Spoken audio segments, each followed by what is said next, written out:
Hello and welcome to my channel. This is Astro and I hope you're doing well today. Um, in this astrological series, I'm going to be talking about the second house. It's a continuation from the first recording that I did, where I talked about the first house. And so the focus on this one will be on the second house. And of course, this is a series of 12 recordings where I'll be talking about the 12 houses in astrology. The houses are pretty significant in my opinion. I made a video, or rather, I made a recording where I talked about the planets in astrology and sort of like the importance of the planets and the sort of like the energy and the vibrations that they bring forward.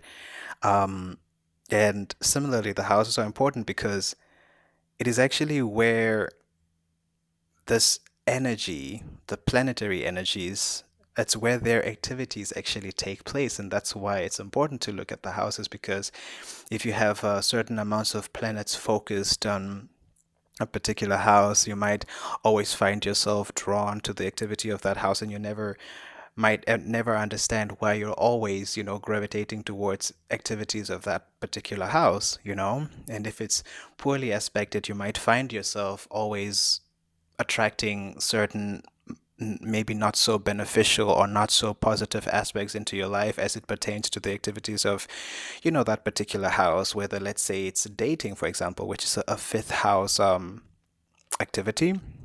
If it's poorly aspected, you might find that you're always single, or that you're attracting partners that are not maybe what you're ideally looking for on a consistent basis. But that could just be that there's something in that house in terms of the planets and the vibration and the energy that they bring forward that just hinders you from, achieving or manifesting that particular partner that you're trying to find. So understanding what energy planets you have and where those activities take place, the houses, I think is important, because I think it tells a little bit more complete story about your life, your life experience and your, the narrative of your life, pretty much. Um, so the purpose of doing this is then, of course, to bring about more awareness and to educate and to inform about the way that these things kind of come into play and the interconnectedness of all of it. So yeah, so let's get back. Let me digress and get back to what the second house actually represent. Sorry for I'm always like clearing my throat. um, so the second house is a first of all, it's a succedent, sorry, my English today. It's a succendant house, or let me just use a more plain word. It's a fixed house. Um, and what that means is that it's the house of Taurus, fixed earth sign. Um, and this is a house that sort of has to do with our earning ability, um, our money, um, our values, our beliefs, and also our ability to support, like, to support other people, to support one another. Um, and also, it has to do with safety, sense of feeling safe. And actually, safety is probably one of the key words here. Um, and having a lot of planets focused on this, actually, there's a lot of things related to safety and security that really comes into play. And you would find that people who have a lot of energy in this house tend to really have a focus that's always about, feeling safe and having a sense of security. But I'll get more into detail with that. This is also the house that has to do with the neck and your throat. It rules over those body parts. So um, if it's if it's well aspected, you would find that people who have a really well aspected second house might have like really good speaking voices, um, you know, or they might just have very unique looking, you know, like a very unique looking neck, you know. And like a neck is also like a source of attraction. Like it's a body part that could be like, appealing to someone else, just like some people might find somebody's eyes, beautiful, or somebody's lips, or or ears, or forehead, or whatever, appealing. Some people are actually drawn to somebody's neck, and there are some people who have very unique, interesting looking neck. But I think it's something that most of the time, I think, probably people don't really look at the neck as like a something that's appealing or that's attractive. I think maybe people focus mostly on other body parts than they would focus on someone's neck.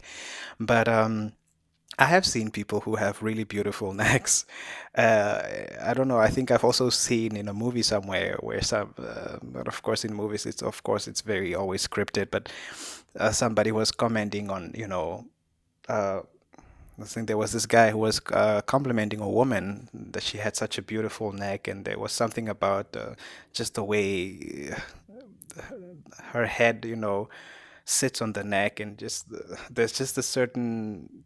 It's hard to put it in words, but there's just something about her neck that's just I don't know, it's beautiful, And we see this also like translated like in the animal kingdom. Like for example, when you think of the giraffe, like of course it has a very long neck, but it's just it's like it's the motion in that neck, the motion. And I mean, the giraffe is such a beautiful creature. It has those long eyelashes and beautiful eyes and everything, but just the neck also really accentuates it.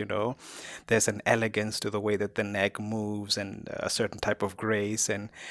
And there are some humans that have that quality, the way they just have really beautiful necks, you know um and so they might that could be an indicator that that person probably has some energy, some planets, a concentration of planets or well aspected planets in their second house. um, but also, if it is poorly aspected, it could be the opposite. Of course, I like to focus more on the positive side, on the positivity, but you have to always keep it balanced.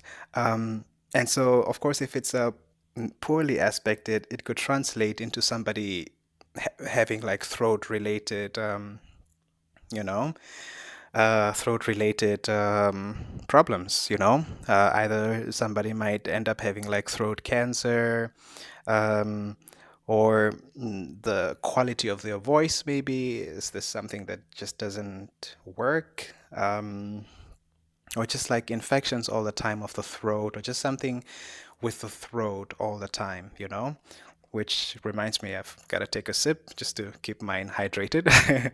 Just a second. Yeah, I've been doing a lot of these recordings now, so my voice is a little bit, yeah, it's been putting in overtime. Yeah, so like I was saying, if it's poorly aspected, then of course you have this throat conditions and throat problems and things of that nature. And same applies, like also to the neck. If you have a poorly aspected or poor functioning energies or planets in the second house, you might have a lot of injuries to do with the neck. You may have maybe broken your neck, an accident where you broke your neck, or injuring your neck to some extent, um, um, and yeah, and obsession with the neck in some ways or another. Also, like one other thing about the neck is some people tend to get tattoos, on their neck. Like if it's also like something that's positively aspected, some people would get like tattoos around their neck, like a little small thing, or that accentuates the neck even more. They could have chosen to have the tattoo somewhere else, but they chose the neck for some reason. So those are also little signs that indicate that maybe a person might have energies that second house energies. So yeah, enough about those physical or body parts or body organs. Um, so coming back into this feeling of security or safety, when I do like natal charts analysis for clients or friends or whoever, um, I also like looking at the second house because, like I said, it kind of shows this person's money, their working style. Like I was saying, like their earning ability.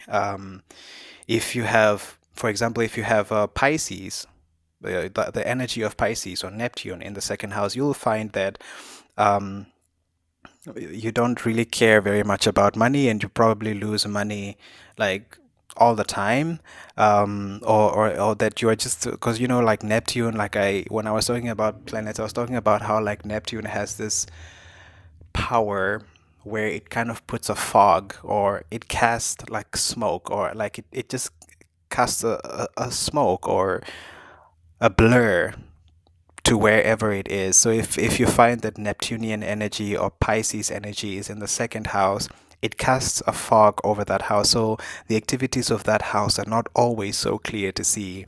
And so the same applies that like when it comes to your earning abilities or when it comes to making money, you would find that you kind of have a very detached, disillusioned um, sort of connection to money where money sort of comes in, but you don't really see it. And so you kind of lose it or you overspend it or you're kind of like in the clouds a little bit, when it comes to money. And someone else who has, let's say, Aquarius, the energy of Aquarius or Uranus in the second house would find that money for them comes really quickly, but also it's like really easy to lose the money. Like it doesn't stay, because that's like Aquarian energy. It's like it's really fast, it's inventive. So you come up with a brilliant idea, brilliant business idea that generates you a lot of money, and then you spend it all too quickly, and then it's gone within like a year or two, or like like after 3 years, the business goes bankrupt or whatever. It's a fleeting experience with money. It just comes very fast, and then you also lose it, just as fast. And also one thing about having, for example, the energy of Aquarius or Uranus in the second house also means, because remember, you have to remember that Aquarius takes rulership over the 11th house, which is the house of other people, and specifically like communities of people, networks, friends, colleagues, your allies, and things of that nature. So when you have that energy in your second house of money, it means that you generate money better when you work with other people, when you collaborate with other people, when you team up with other people. That's sort of like the Aquarian energy. That's what Aquarius, that's one of your strengths. That's what Aquarius brings to your house of money and to your house of security, you know? Sorry. So yeah, so that's in a nutshell, that's what it is. But obviously, if you have Taurus in the second house, it's at home because it's Taurus rules over this house. So you would find that money comes very steadily, but very consistently, and it stays. Taurus are hoarders, material hoarders, because they're so obsessed with security. So they know how to get that money. They know how to work really hard for that money, work for it individually or as a team, whatever it takes, they'll do it. Taurus, good team player. Um, but the thing is that the money stays because for Taurian people, the money is really connected to security. Um, it means a little bit more to them than just the material aspect, although of course the material aspect is as well important, but it means a lot to them. There's an emotional connection there. There's a spiritual connection, a psychological connection as well, that's connected. So of course, when Taurian energy is in its own house and it's attracting all of these things, it wants to hold on to it. Um, so yeah, so that's what it means, like in a nutshell, pretty much. Um, and also, this security can be translated, like I was saying, um, because I have a background in psychology and stuff. So I also like to look at it from like an emotional or psychological point of view. And when I look at it like from a emotional because traditionally people always tend to look at this as like a material house and just money. But sorry, but also emotionally, this is important because I think it talks about fears. You know, why do we crave security? Why do we crave wanting to feel safe? You know, that speaks to an emotional security, or like, some sort of emotional reassurance that we're looking for. So I also look at this house quite a lot, like when I'm doing analysis, personality analysis and so forth. I look at the second house because it shows, was this person abandoned? Does this person have like abandonment fears or trauma or some other fears, physical assault, or was this person physically assaulted, These are things that also can get shown in the second house. Um, and material security, like of course I talked about that, like income, money, and all of that stuff. And also attitudes, like, oh, that's very important, like um attitudes and values and beliefs, but specifically attitudes, like what type of attitude does this person have when it comes to their money or to their emotional security, these people might tend to be a little bit more conservative or like a little bit more traditional. um, and so their attitude might, for example, be that they're a little bit maybe more serious. They maybe don't believe in luck, you know? So if you tell them that, hey, I'm playing the lotto or I'm playing the lottery or whatever, they'll be like, oh, what is that? Like, that's not how you get money. Like, you really have to work for your money. Like, you really have to put in the hours. You really have to put in the physical energy and really work for that money, that's the way to go. That's the way, so that's the attitude. They're not like Jupiter. They don't have like this Jupiter go happy, go lucky, light energy. It's a very heavy earth, serious, fixed energy. So their attitudes are also quite grounded then, in that sense that they, of course, are might not believe, they're not the most, well, people who would believe in luck, or that God is just gonna fix everything and everything is just gonna be all right. um, so when it comes to materiality, like, it's important to also, when someone is talking about their attitudes and they're conservative and traditional, they might have like quite a strong, second house influence. mm, yeah. And I suppose also attitudes ties into spiritual, like, security in terms of beliefs, and values. Of course, I've talked about this, but just like what they believe in. And I think that this is important because, in a way, it sets like a routine, and it sets like a habit, because Taurian people, of course, like their habits. So, what type of beliefs does this person have, in terms of their spirituality, material security, and emotional security? Um, and if it's well aspected, then of course maybe these are beliefs that are maybe not the most mm, non-conventional, so how I'm trying to say. Um, but it works for them. It might not be the most popular opinion or the most popular belief,. But it works for them. Yeah. So, and I also connect in the same way that I connect the first house to the fourth, the seventh, and the 10th house, because the cardinal houses. The second house also connects quite strongly to other fixed houses. So, especially the eighth house. I think the eighth house probably has the strongest connection to the second house, um, because the eighth house is the house of transformation, of like rebirth. It's the house of Scorpio. So this is where these people kind of go to sort of rebuild themselves. Like, um, one of the ways that like the energy of the second house translates itself into, I guess, into, how should I put it, into ways that because now I'm kind of talking more metaphorically speaking, but like in terms of how it actually applies to like real, the way that we live life, like, like our human, like reality.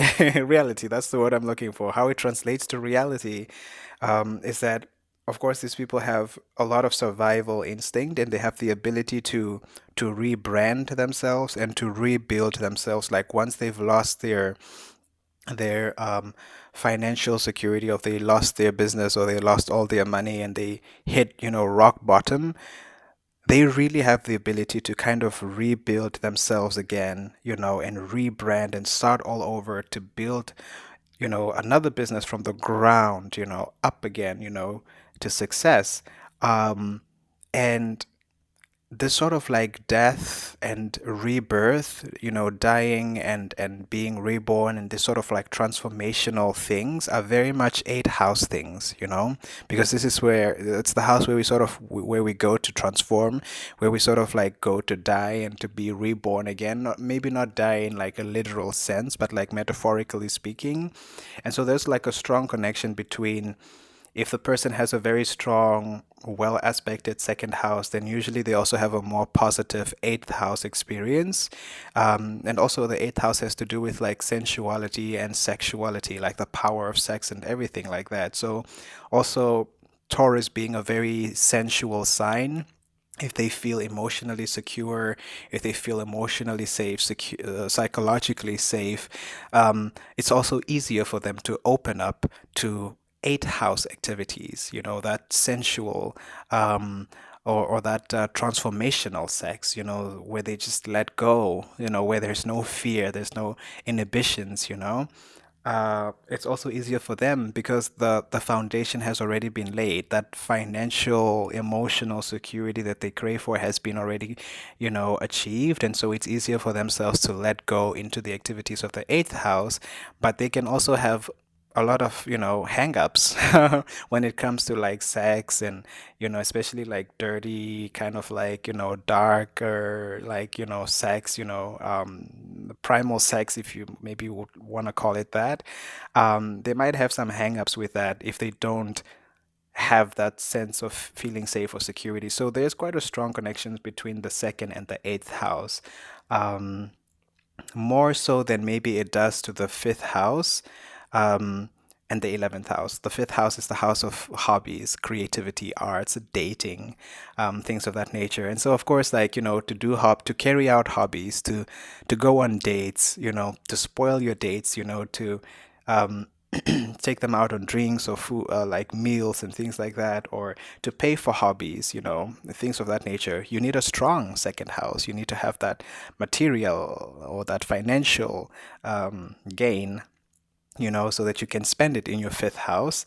That then leads to an eighth house sexual experience, So again, there you see the connection. So if you don't feel financially secure, emotionally secure, spiritually secure, you also don't want to go out. You don't want to engage in your fifth house activities, If you don't have a job and your friends are inviting you to go out, you're like, I'm broke. Like, I can't, I can't go on dates right now.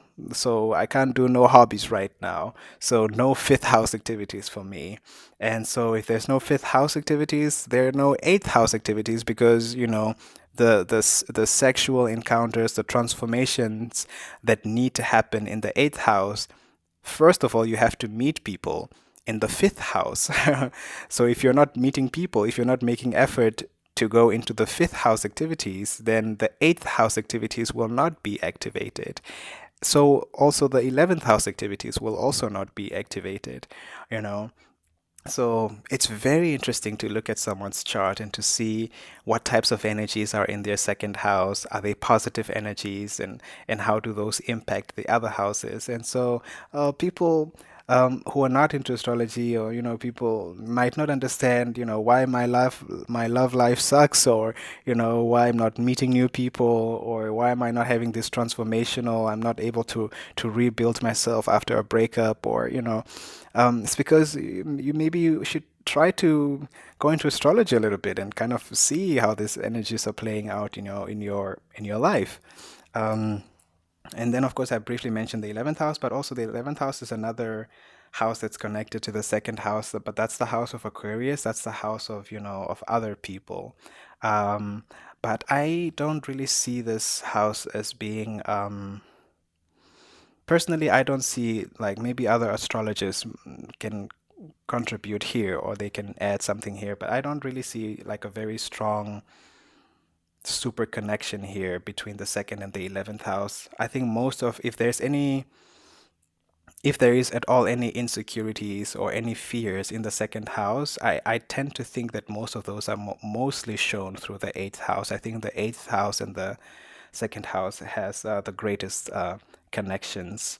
Yeah, but nonetheless, second house is connected to the fifth house, the eighth house, and the 11th house.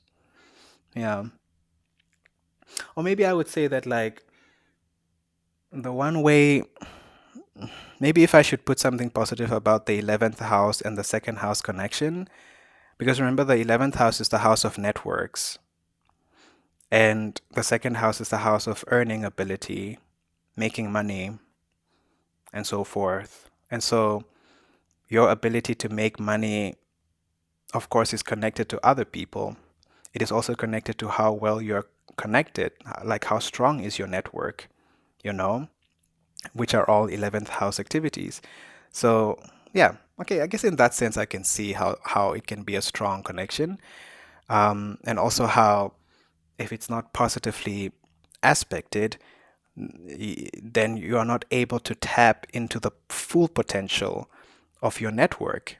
If there's some fears that you have, or if there's some abandonment issues that you have that's restricting you from accessing the full benefit of your network, then of course you don't gain anything in your second house. So I suppose that that's one way that the 11th house can be seen as connecting, to the second house.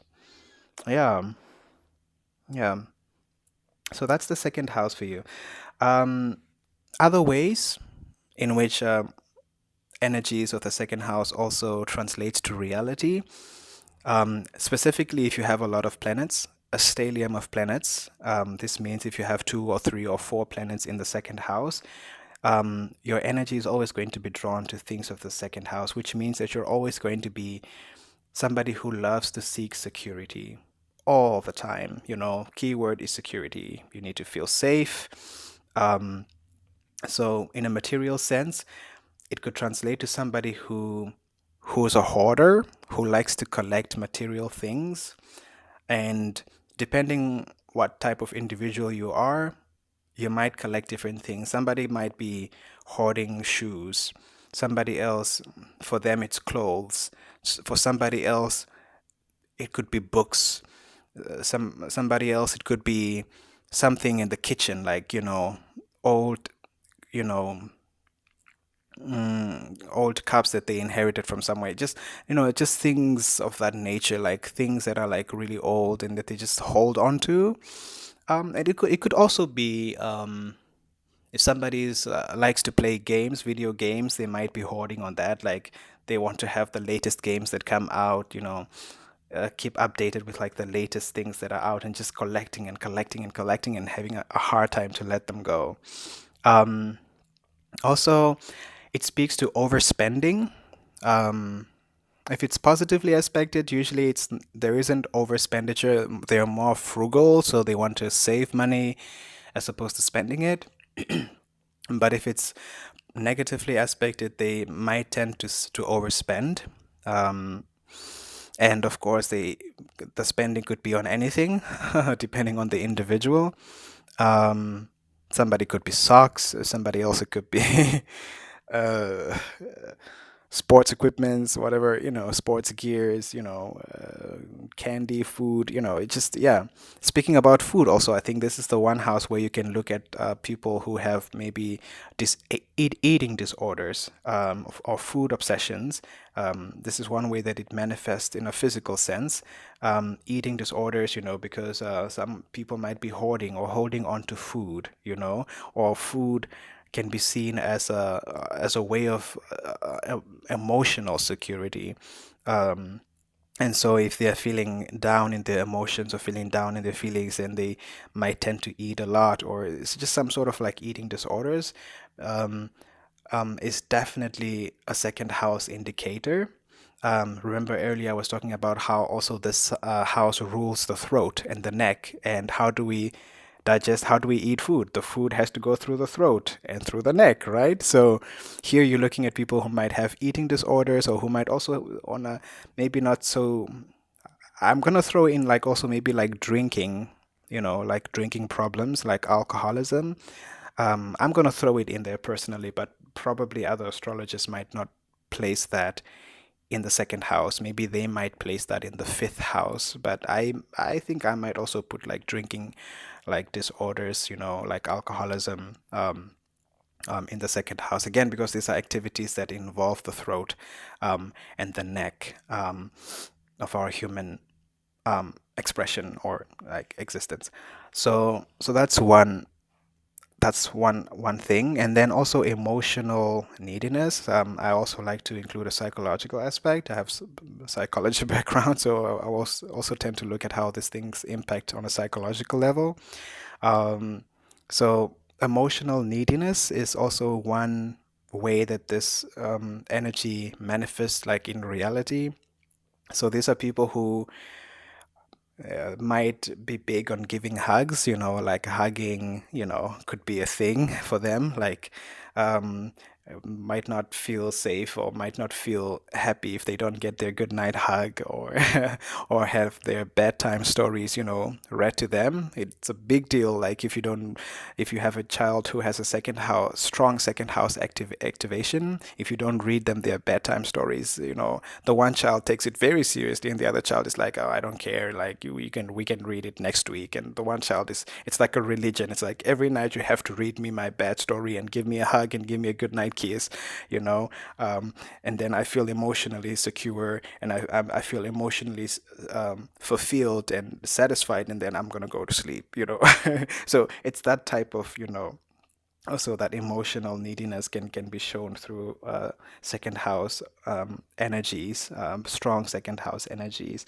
Going to church, looking at it from a spiritual or religious perspective, if you are a church going person, this could be a sign of somebody who's consistently never missing church every Sunday. They're like, I can't miss church. It's like a habit that they have, they've created, and it's safe for them. It's secure. It shows security and consistency. So every Sunday they have to go to church.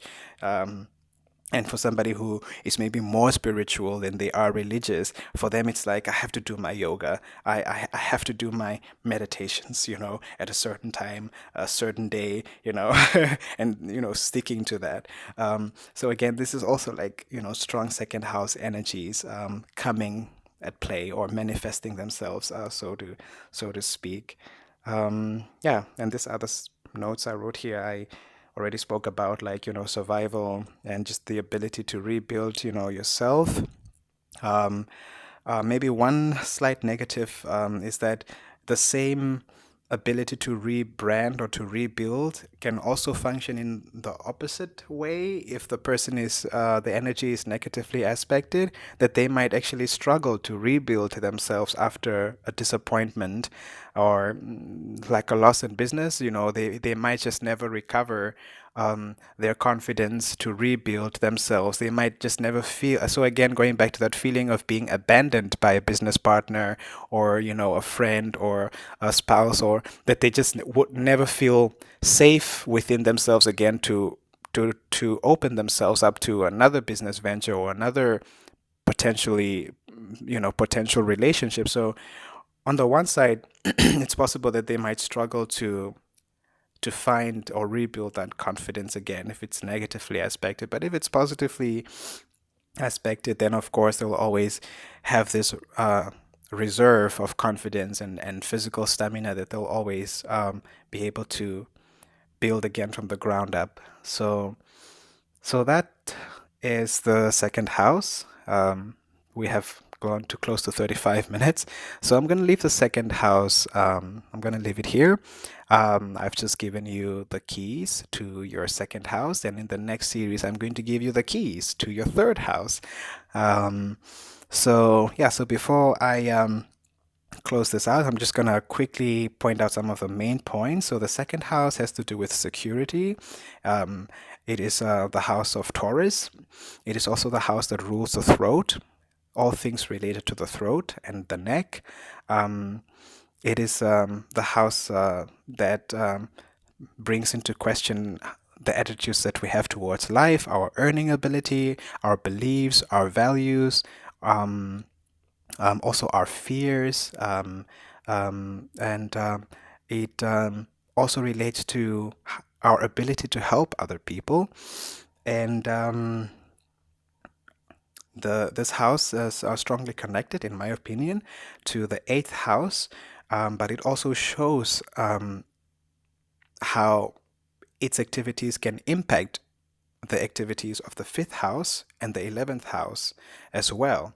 But specifically, I like looking at the eighth house, I think, if it's not so well aspected. But those are the houses, the other houses that it's connected to, which I will also be talking about in as the series progresses. And the way that this energy manifests in reality is that these people tend to be security seekers.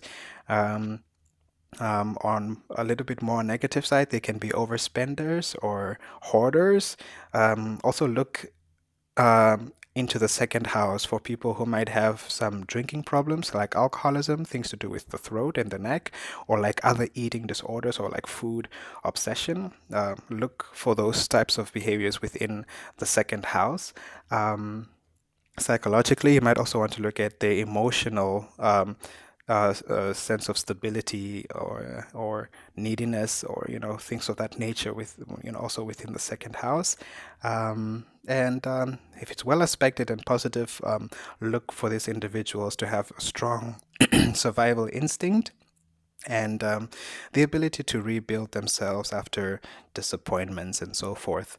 And yeah, with that said, I think I'm going to wrap this up now, and I just want to remind you that there is more other interesting content that I've posted on astrology. I've talked about, I try to always tie these themes together, and I always like to mention in each video how one particular topic or one particular series is connected to another and how all of this is interconnected and relevant. So feel free to check out my channel for other more interesting content. If you like the content, please hit the like button. If you dislike, hit the dislike button, but also be sure to leave a comment to indicate how I can improve the channel, what topics you'd like me to talk, what you found interesting. Did you learn anything about the second house? Was there something that I left out that you find as important and is worth mentioning that could help also other listeners to learn about the second house or other houses for that matter that I mentioned earlier and forgot to mention something? And do you know if you have any planets in your second house, and what planets do you have in your second house? Is it like a stellium of planets? Remember, I was talking about the stellium of planets is when you have two or three or more planets. Do you have any planets at all in your second house, or is it empty? So let me know in the comment section. Thank you once again for the support. Thank you for sharing, and I will see you in the next recording where I will be giving you the keys to your third house. So with that said, see you later. Ciao.